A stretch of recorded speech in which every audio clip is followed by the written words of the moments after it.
자, 국회 국정감사장으로 좀 가보겠습니다. 오늘 단연 화제의 발언은 과방위에서 나온 권성동 의원의 이 발언이었는데요. 일단 직접 듣고 오시죠. 정권 말기에 그 자리 쫄라가지고 녹색 원자력 안전재단 이사장으로 가셨어요.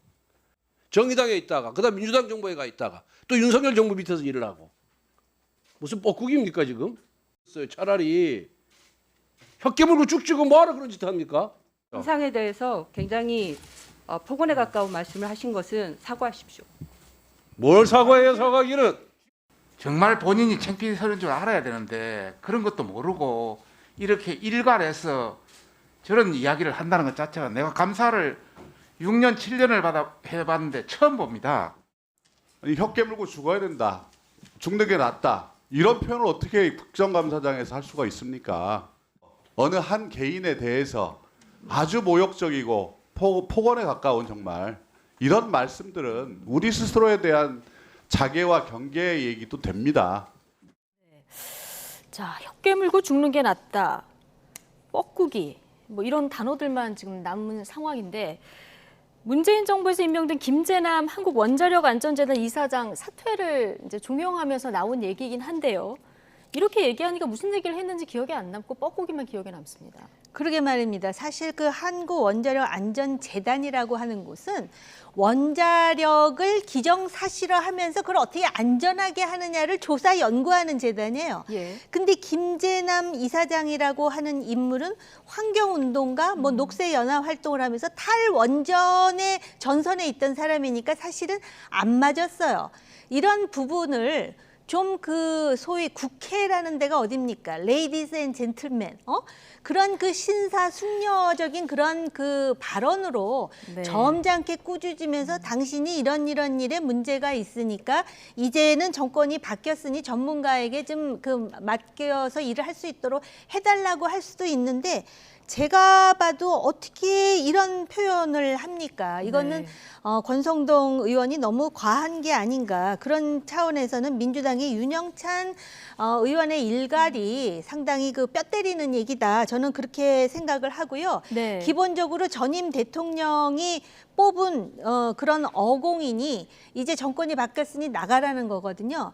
근데 사실은요, 민주주의 국가에서는 정권이 바뀌면 어공들은 나가는 게 맞아요. 그리고 그게 법 체계로 정비가 돼 있어야 되는데 우리나라는 안 돼 있잖아요. 도리와 법 네. 체제로 정비가 될 말씀하신. 네. 근데 안 돼 있는 데다가 또 이런 일도 있었어요. 그렇게 예. 해서 이제 막 그 몰아내면서 블랙리스트 만드니까 또 당신도 이거 블랙리스트 만들었다고 정권 바뀌면 그걸 또 이제 벌하지 않습니까? 네. 직권 남용해가면서 이거의 악순환이에요. 그러니까 솔직히 공수만 바뀌었을 뿐이지 오히려 지금 이런 얘기를 물론 그 전문성이 있는지 자격이 있는지 제가 그 상당히 저 개인적으로도 문제 제기를 할 수 있는 이사장이긴 하나 예. 그렇지만 법으로 자기 임기가 보장돼 있는 사람을 저렇게 저런 모욕적인 언사로 해서 나가라고 하는 것도 예. 적절치 않고 정말 국회의원이 해야 될 일은 우선 법 체계부터 정비해서 예. 정권이 바뀌면은 나갈 수 있도록 모든 공공기관의 장애 임기를 그렇게 바꾸는 게 맞고요.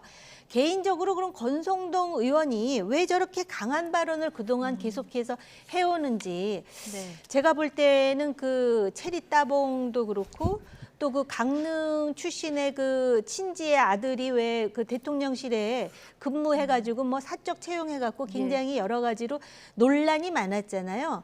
그런 논란 때문에 결국은 또 그 이준석 문제도 그렇고 그래서 원내 대표직을 임기를 다 못 채우고 나갔는데 예. 아마 이제 이것을 다시 이제 그 극복해서 화려하게 부상하기 위해서는 네. 좀 더 강한 언어로 자신의 존재감을 부각시키면서 소위 우파 쪽에 있는 지지층들에게 나 여기 있어요라고 좀 네. 보여주고 싶어하는 그런 개인적인 열망이 작동했나?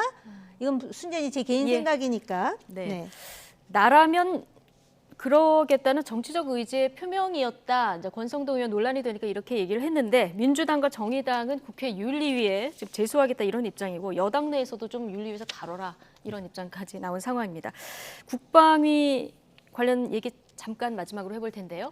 북한의 도발에 대응해서 한미일 3국이 연합훈련을 진행하는 것을 두고 여야 공방도 벌어졌는데요. 발단은 이재명 대표의 발언이었습니다. 여당은 맹폭을 쏟아냈는데 또 듣고 오시겠습니다. 일본의 이익을 위한 대한민국 국방이 대한민국의 군사 안보를 지키는 것이 아니라 일본의 군사 이익을 지켜주는 행위라고 생각이 됩니다.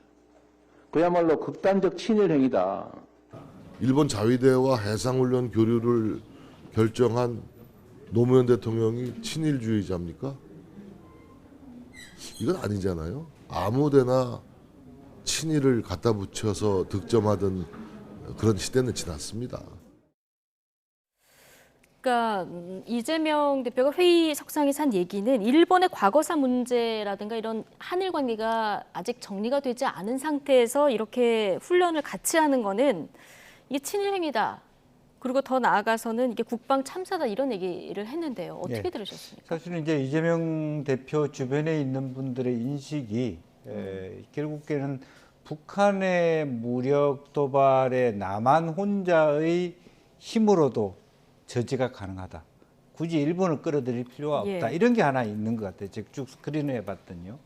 이제 이재명 대표가 뭘 내용으로 저런 주장을 하는가를 생각해봤더니 이제 그렇기 때문에 굳이 왜 우리가 충분히 우리끼리도 자력으로 막을 수 있는데 일본을 끌어들이느냐. 이제 그런 부분이 하나 있어서 아마 그런 거고 또 실질적으로는 뭐 거리와는 상당히 많은 185km의 차이가 있습니다만은 독도라고 하는 과거에는 말하자면 남해에서 했는데 혹은 뭐 일본 군함이 2007년도에는 서해 인천에 들어왔는데 굳이 왜 독도 주변인 동해에 하느냐 이제 이런 것을 갖고 하는데 이것도 저는 이재명 대표가 조금 폭넓게 보지 못하는 거 아닌가 싶어요. 왜냐하면 옛날에 오바마 시대나 그 이전에는 사실은 미국이 이 한반도를 둘러싼 동북아의 진영에 있어서 일본을 우위에 두고 한국을 그 밑에 넣었다고 볼 수 있다면 지금 바이든 정부에서는 그렇게 일본 하위에 한국을 두는 것 같지는 않습니다. 그렇다면 굳이 일본과 함께 어차피 한중일 연합으로 한다라 그러면 그런 부분에 대해서는 통 크게 받아들이고 지금 왜냐하면 북한의 도발이 지금 한일 관계 논의할 보다는 훨씬 더 국민들한테 와닿고 위중한 상태 아니겠습니까? 이틀에 한 번 북한이 도발을 하고 있는 상황. 이제 그랬을 때 우선순위가 지금은 북한하고 싸울 때지 일본하고 싸울 때가 아니다. 그런 생각을 좀 가졌으면 좋겠습니다. 근데 이렇게 하면은 한미일 군사 동맹의 징검다리가 될 수 있기 때문에 좀 위험하다 이런 주장이긴 한데 어쨌든 이게 친일 행위라는 이제 표현까지 썼는데 적절치 못하다와 뭐 친일 이 단어를 쓰는 거는 좀 차이가 있는 것도 같은데 좀 의도한 발언일까요? 어떻게 보십니까? 아마 본인이 안보에 대해서 이렇게 관심이 있을 뿐만 아니라 일본에 대한 야당 대표로서의 입장을 분명하게 이렇게 대중들에게 확인시키고 싶은 그런 의지를 아마 표출한 것 같은데요. 저는 저 장면을 보고 이재명 대표가 참 안보를 몰라도 너무 모르는구나 라는 것을 다시 한번 재확인하는 계기가 됐고요. 특히 정치인들이 하지 말아야 될 게 국내 정치와 안보를 어설프게 뒤섞는 일은 절대로 해서는 안 되는 것이고요. 그다음에 독도 근처에서 했다는데 독도에서 아까 말씀하신 대로 180여 킬로 떨어졌는데 일본 영토에서는 120킬로밖에 안 떨어졌어요. 그러니까 지금 이재명식의 논리가 잘못된 것이라는 말씀을 드리고요.